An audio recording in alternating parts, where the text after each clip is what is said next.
스토리텔링 성경 마태복음 9장 마태의 소명과 병자의 치유.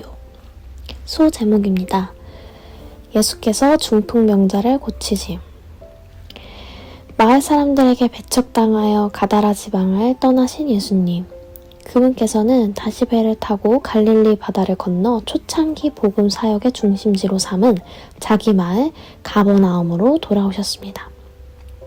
때에 사람들이 중풍병자 한 사람을 침상에 누인 채로 그를 예수께 데려왔습니다. 침상은 네 사람이 귀퉁이를 들어 운반할 수 있는 두꺼운 담요였을 것이죠.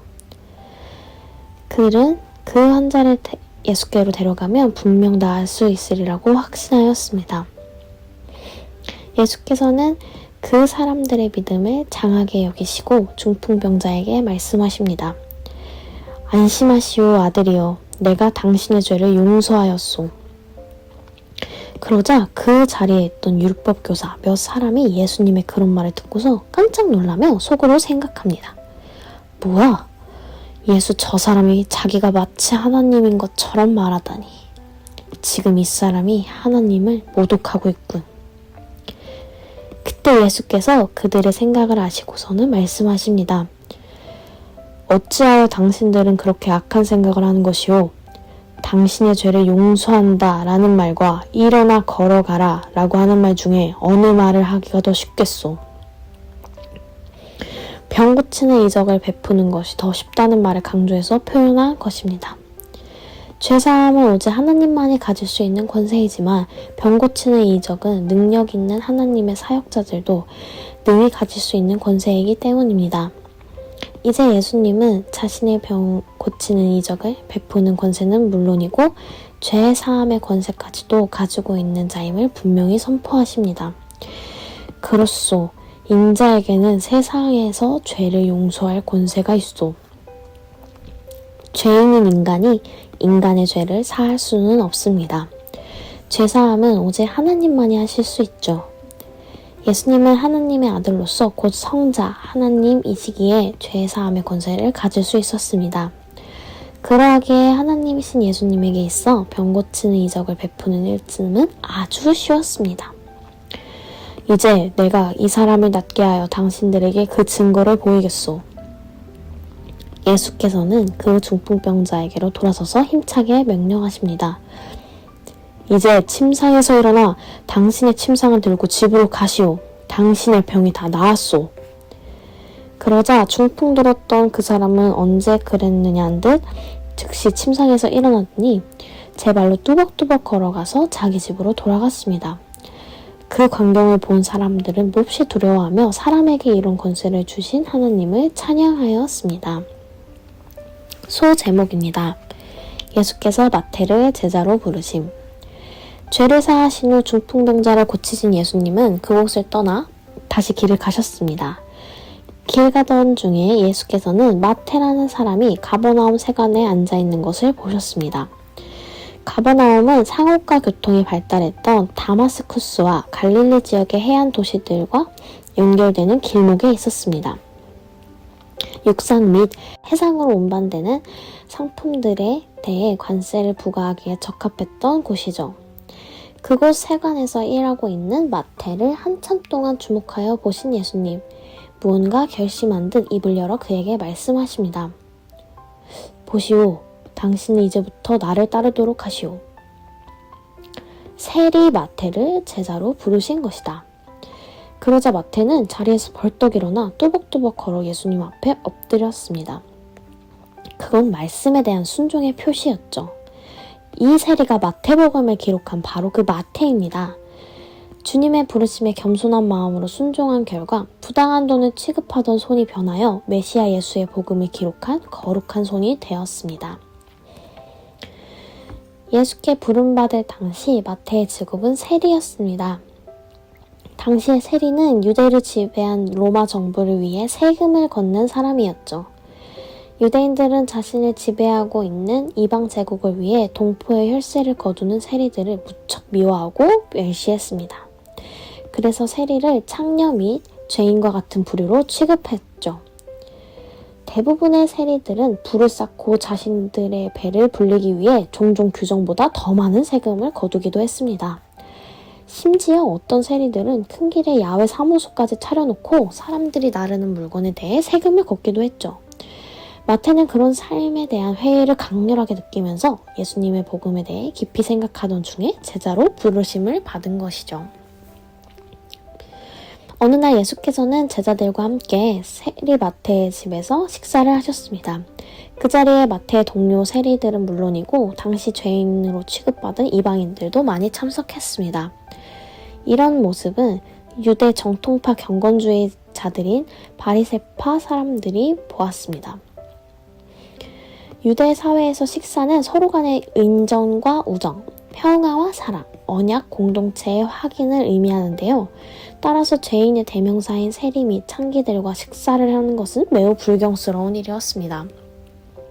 따라서 그들에게 지금 상황은 한 건을 올릴 좋은 기회였죠. 백성들에게서 선지자로 추대되는 자가 죄인들과 같은 자리에서 어울리는 현장을 딱 잡은 것이죠. 그래서 그들은 따지듯 예수의 제자들에게 말합니다. 이것 보시오. 당신네 선생은 왜 저런 죄인들과 어울리는 거요? 그건 제자들에게만 하는 말이 아니었습니다. 예수도 죄인들도 들으라는 소리였죠. 죄인들에게는 분수 넘치는 행동을 하지 말라는 경고였고 예수에게는 꼬투리 잡기 위한 일종의 밑밥이었습니다. 자기들의 말을 듣고 예수가 율법에 어긋나는 주장을 해주기를 바랬던 것입니다. 이때 예수께서 들으시고 바리새인들을 향하여 대답하십니다. 건강한 사람에게 의사가 필요하겠소? 아니면 병든 사람에게 의사가 절실하겠소? 그야 당연히 병자들에게 의사가 필요하죠. 바로 그것이요. 나 역시 의인을 부르러 온 것이 아니라 죄인을 부르러 왔소. 당신들은 가서 나는 자비를 원하고 제사를 원치 않는다란 하나님의 말씀이 무슨 뜻인지 제대로 배우도록 하시오.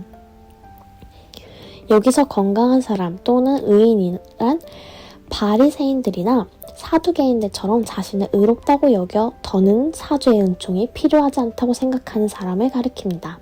반면에 병든 사람 또는 죄인이란 세리나 창녀나 이방인들처럼 영육이 곤고하여 사죄의 은총과 치료를 필요로 하는 사람을 가리킵니다. 소제목입니다.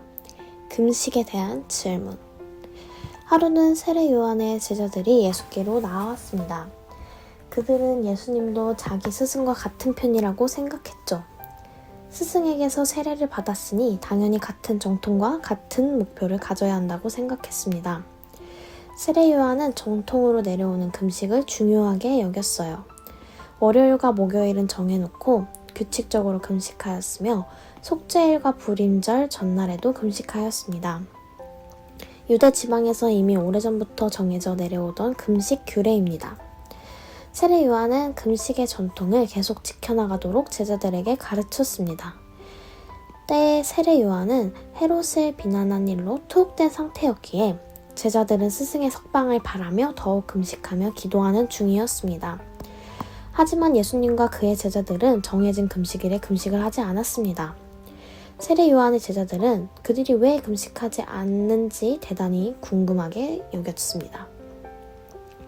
자기들의 스승은 옥에 있는데 스승에게서 세례를 받은 예수님은 별로 관심을 보여주지 않았습니다. 그래서 속상한 마음에 불만 섞인 음성으로 예수께 물었죠. 왜 선생의 제자들은 금식을 하지 않는 것입니까? 금식은 구제 및 기도와 함께 경건한 유대인이라면 반드시 준수해야 하는 종교행위였습니다. 그런데 당시 큰 선생으로 인정받던 예수님이 자주 금식하기는커녕 도리어 금식하는 날에도 사람들과 어울려 즐겨 음식 먹는 것을 보고 예수님을 못마땅하게 생각했죠. 예수님께서 답하셨습니다. 결혼식에 온 신랑의 친구들이 신랑과 함께 있으면서 어찌 슬퍼할 수 있겠소.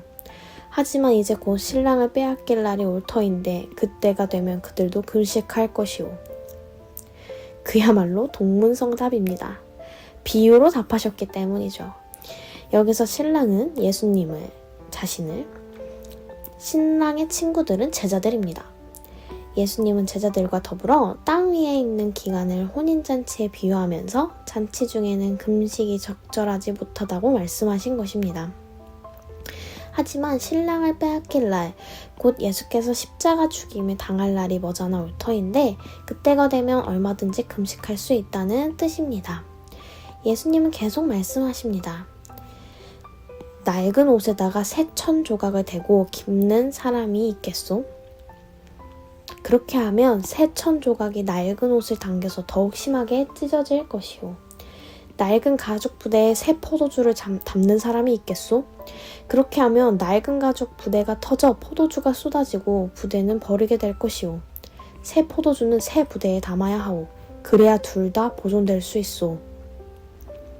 새 천 조각을 낡은 옷에다 대고 기워서는 안 되고 새 포도주를 낡은 가죽 부대에 넣어서도 안 됩니다.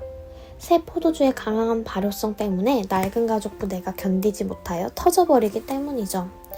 여기서 낡은 가죽 부대는 유대교의 체계이고 새 포도주는 천국 복음을 가리킵니다. 생명력 있는 역동적인 천국 복음이 낡은 유대교의 전통과 관습의 체계 속에는 도무지 담겨질 수 없다는 뜻을 의미하고 있죠. 예수님은 역시 큰 스승이었습니다. 자신들의 스승인 세례 요한처럼 포효하는 외침은 아니어도 다정다감한 그 말 속에는 놀라운 권위와 설득력이 있었습니다. 세례 요한의 제자들은 부러움의 눈길로 예수님의 제자들을 바라보았습니다. 얼핏 옥에 갇혀있는 스승의 초췌한 얼굴이 떠올랐고 가슴이 뭉클해왔죠. 소제목입니다. 회당장의 딸과 혈루병 걸린 여인. 예수께서 세례 요한의 제자들에게 이 같은 말씀을 하고 계실 때였다. 한 회당장이 급히 달려오더니 예수께 절하며 말합니다. 아, 선생님, 제 어린 딸이 방금 죽었습니다. 그러나 선생님이 저희 집에 오셔서 제 딸에게 손을 얹어주신다면 제 딸은 다시 살아날 것입니다.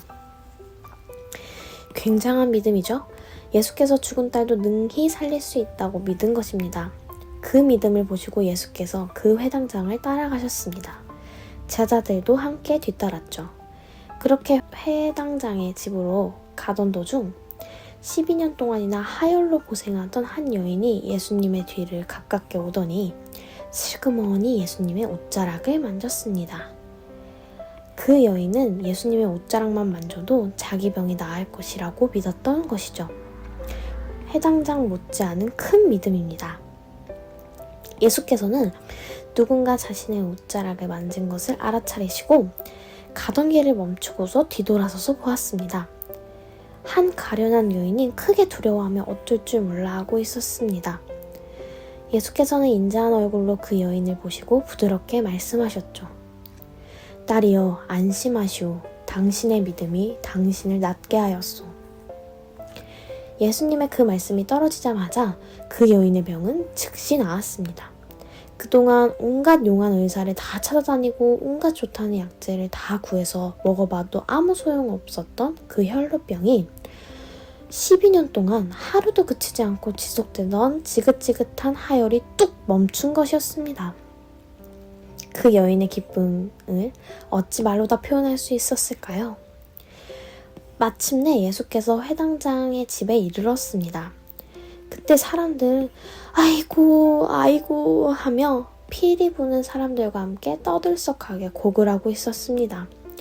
고대 중근동 지역의 장례식 문화에서는 곡하는 자들이 아무런 절제 없이 자신의 슬픔을 마음껏 분출했습니다. 보다 떠들썩한 곡은 보다 큰 슬픔의 표현이었습니다.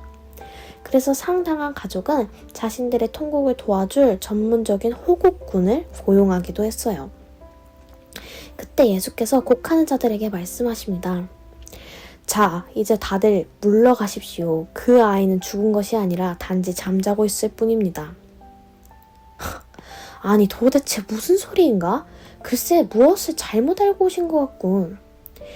모두들 예수님의 말을 비웃으며 코웃음 쳤습니다. 어쨌든 곡하는 사람들이 모두 밖으로 나가자 예수께서는 방으로 들어가 침상에 누워있는 소녀의 손을 부드럽게 잡으셨습니다.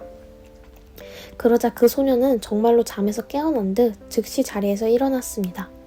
그런 뒤 두 발로 걸어서 밖으로 나가자 그 모습을 본 사람이 너나 할 것 없이 크게 놀랐습니다. 보라! 죽은 애가 살아났다! 와! 정말로 살아났다! 사람들은 저마다 자신이 본 그 놀라운 일을 전하기에 바빴고 그 결과 죽었던 소녀가 예수님의 치료를 받고 다시 살아났다는 소문은 날개 달린 듯 온 사방으로 퍼져나갔습니다. 회당장은 살아난 딸을 가슴에 품고 감격의 눈물을 흘렸죠. 소녀의 나이는 꽃처럼 아름다운 12살, 꺾이기에는 너무나 아까운 꽃이었습니다. 그래서 예수님은 제 아비의 품에 꽃처럼 아름다운 딸을 도로 안겨주신 것이었죠. 소 제목입니다. 맹인 두 사람과 말 못하는 사람을 고치심. 죽은 회당장의 딸을 다시 살리신 예수님. 사람들의 웅성거림을 뒤로하고 그곳을 떠나 길을 가셨습니다. 그때 눈이 먼 두 사람이 예수님을 줄곧 뒤따라오면서 큰 소리로 외쳤습니다. 다윗의 자손이여! 우리를 불쌍히 보시고 우리에게 자비를 베풀어 주십시오. 다윗의 자손이란 말은 다윗의 가문을 통하여 이 땅에 오실 것으로 약속된 메시아에 대한 호칭입니다. 그런데 예수께서는 정치적 메시아로 오해받기 쉬운 이 호칭을 피하고 대신에 사람의 아들이란 뜻을 지닌 인자라는 호칭을 즐겨 사용하셨습니다. 예수님은 두 맹인의 외침에 반응하지 않고 어떤 집으로 들어가셨습니다. 그러자 그들도 예수님을 뒤따라 그 집으로 들어왔습니다. 그때 예수님께서 그들에게 물으셨습니다. 내가 당신들의 눈을 뜨게 해줄 수 있다고 믿는 것이오? 네, 주님, 우리가 믿습니다. 확신에 찬 목소리였습니다. 그러자 예수께서 그들의 눈을 만지시며 말씀하셨습니다. 좋소, 당신의 믿음대로 될 것이오. 그 말씀이 떨어지자마자 두 맹인의 눈이 즉시 밝아졌습니다. 오, 보인다! 보여! 이제 내가 볼 수 있게 되었다! 두 맹인은 감격에 겨워 어쩔 줄 모르고 좋아했습니다. 그때 예수님께서는 이 일을 아무에게도 말하지 말라고 특별히 당부하셨습니다. 그건 사람들의 오해를 방지하기 위함이었죠. 만일 예수께서 베푼 놀라운 이적이 널리 알려질 경우 당시 메시아를 간절히 기다리고 있던 유대인들은 예수님을 육신의 질병을 고쳐주고 로마의 압제에서 자신들을 구원해줄 정치적 메시아로 떠받들 우려가 충분히 있었죠. 그렇게 되면 영혼 구원을 위한 메시아의 십자가 사역이 크게 방해를 받을 수 있었기 때문이죠. 그래서 예수님은 방금 치유를 받아 크게 들떠있는 두 맹인에게 그 일을 여기저기에 발설하지 말 것을 특별히 당부하신 것입니다. 그러나 그 놀라운 일을 어찌 감출 수 있을까요? 두 맹인은 자신을 고쳐주신 예수님에 대한 소문을 온 지방에 널리 퍼뜨렸습니다. 두 맹인이 고침을 받고 난 뒤 사람들이 어찌 알고서 예수님을 찾아 귀신 들려 벙어리가 된 한 사람을 데려왔습니다. 예수께서 그 벙어리 된 사람에게서 귀신을 쫓아내자 그 사람의 입이 열려 즉시 말했습니다. 그런 모습을 보고 사람들이 크게 놀라서 외쳤죠. 아, 이런 일이! 이 같은 일은 일찍이 본 적이 없다. 참으로 놀랐다. 그러나 똑같이 그런 모습을 본 바리새파 사람들. 무엇이 그리 못마땅한 것인지 빈정거리는 어투로 말을 합니다. 놀랍게 뭐가 놀라워. 저 사람이 귀신을 쫓아내는 것은 귀신의 두목의 힘을 빌려 그렇게 하는 것이야. 귀신의 두목은 바알세불이라고도 불리는 마귀, 곧 사탄을 가리킵니다. 시골 나사렛 출신으로 백성들의 인기를 한몸에 받고 있던 예수를 크게 못마땅하게 생각하고 있었던 사악한 종교 지도자들. 그들은 예수님의 이적이 사탄, 마귀의 능력으로 이루어졌다고 폄하하고 해방함으로써 주님의 권능을 일체 부정하였죠. 소 제목입니다. 예수께서 목자 없는 양 같은 무리들을 불쌍히 여기심. 유대 종교 지도자들의 폄하와 해방에도 아랑곳 없이 예수께서는 갈릴리 지역의 모든 성읍들과 마을들을 두루 다니시면서 유대인의 회당에서 말씀을 가르치시고 천국 복음을 선포하셨습니다. 그러면서 다른 한편으로는 온갖 병에 걸린 사람들을 다 고쳐주셨죠. 그러하니 예수님 주변에는 언제나 사람들이 구름대처럼 몰려들었습니다. 예수께서는 그렇게 자신에게로 모여든 사람들을 보시고 언제나 불쌍히 여기셨습니다. 그들은 마치 목자 없는 양떼 같아서 어디로 가야 할지를 모르는 지치고 힘든 안쓰러운 백성들이었기 때문이죠. 그래서 예수께서는 종종 탄식하듯 제자들에게 말씀하시곤 하셨습니다. 추수할 것은 많은데 일꾼들은 턱없이 부족하구나. 그러니 너희는 주인께 요청하여 추수할 일꾼들을 추수밭으로 더 보내달라고 하여라. 무슨 말일까요? 세상에는 천국 복음을 받아들일 준비가 된 영혼들은 많은데 그들에게 천국 복음을 전하고 가르쳐 실제로 구원에 이르게 할 복음 사역자들은 턱없이 부족하다는 뜻입니다. 사정이 그러하니 복음 사역자들을 더 많이 보내달라고 하나님께 부지런히 간구하라는 의미가 담겨 있죠. 그렇게 말하는 동안에도 사람들은 꾸역꾸역 몰려들었답니다.